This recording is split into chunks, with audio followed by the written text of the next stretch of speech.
Good evening. My name is Natalie, and I'm with Walk San Francisco. Thank you very much to BVP and Heavybit Industries for hosting us tonight. Quick show of hands. How many of you have heard of Walk San Francisco? 5 people. All right, so great opportunity for the rest of you guys to learn about our organization. So Walk San Francisco started out as an all-volunteer group, kind of like what you guys are doing here, volunteering your time, back in 1998, and then we formed as a nonprofit in about 2003. And our focus is really simple. We want to make San Francisco livable through improving the state of walking in the city, and essentially we want to reclaim our streets as safe, shared spaces that people can use. Now, I want to preface that by saying something before I get into the data, because a lot of what I'm going to be talking about tonight is data. But when you think about streets, what do you normally associate with streets? Traffic. I heard traffic, right? And what is traffic made of? Cars, right? So when we think of streets today, we think of cars, we think of traffic. But that's an anomaly, because up until about the early 1900s, who used the streets? Horses and people, right? So we had this idea where the street was a public space and everybody used it, and guess what? There weren't any rules, right? Do you know when the first traffic signal was invented? Anybody?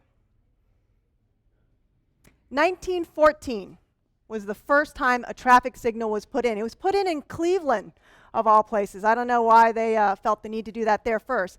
But what I'm trying to say is that streets are a public right-of-way, and the way we use them today, not really the best, most effective way to use them. And in fact, they're downright horrible in terms of the impact here in San Francisco, where a lot of us live and work. How many people here live in San Francisco? Okay, so if you live in San Francisco, whether you drive, whether you take transit, whether you ride a bicycle, every single trip you take ends and begins walking.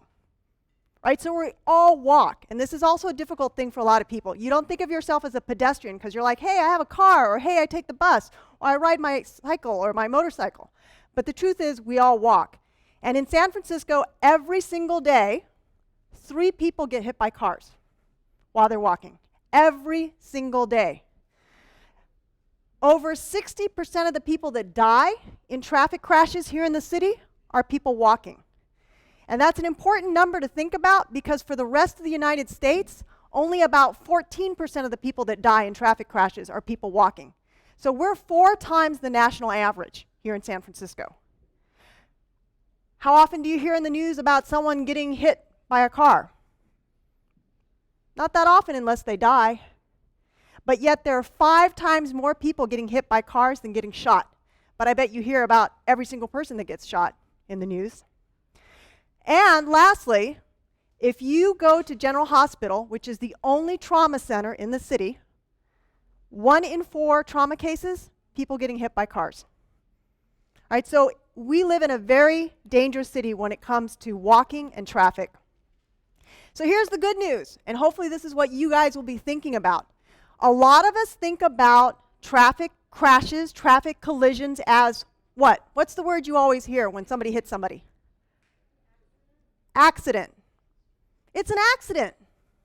Oh, that's so sad. It's an accident. It happened.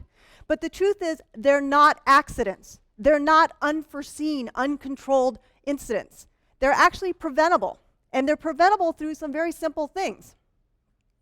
How do we know they're preventable? Because other countries have instituted these solutions, and they've made a real difference. This is actually a chart from Sweden, where they introduced something called Vision Zero. Has anybody here heard of Vision Zero? Okay, a few more people have heard of Vision Zero. It's the goal to get to 0 traffic deaths by 2024 here in San Francisco. And I want to be clear, traffic deaths. So not just those people walking that make up the majority of those deaths, that's people in cars, people on bikes, people on motorcycles, as well as people walking. So in Sweden, they instituted some changes, and what they saw is even as car ownership went up, traffic injuries went down. This is a map of San Francisco, or a section of San Francisco. This is called a high injury corridor map, and it shows where people have been hit and killed on our streets. This is data from the police department and General Hospital. How do we solve these problems? And I said that they were preventable because one thing I didn't show you is that over 60% of the places where people are getting hit and killed happen on only 6% of our streets. So if you fix just 6% of the problem streets, you actually save 60% of the crashes from happening. That's done through engineering. Another key solution is enforcement. The top 5 reasons why people get hit and get injured or killed, speed is the #1 factor. So if you can help reduce speed, you can actually help save lives. And then lastly, education. So that people driving in the city, and how many have you seen this? Right here we're on 8th. 8th is what's called an arterial. It's a big wide street. People are coming off of the freeway or heading onto the freeway, and they don't think of this as a neighborhood. Did you know there's a school a few blocks from here? An elementary school? Right? This is where people live. This is where people work. This is where they walk. It's not a freeway. So, what can you do?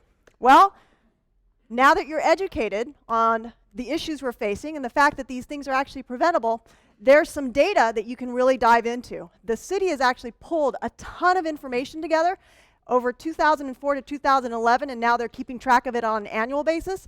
There are maps of every single high injury network in the city. That's by pedestrian, by motorcycle, by bicycle, by car.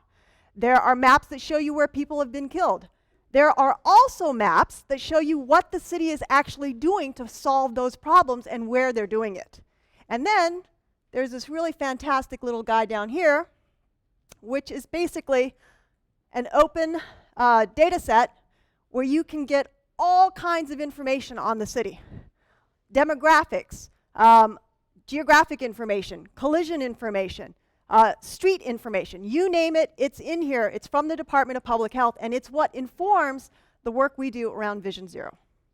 So hopefully that's something you guys want to dig into to see what we can do from a technology standpoint to get this information out and start saving lives.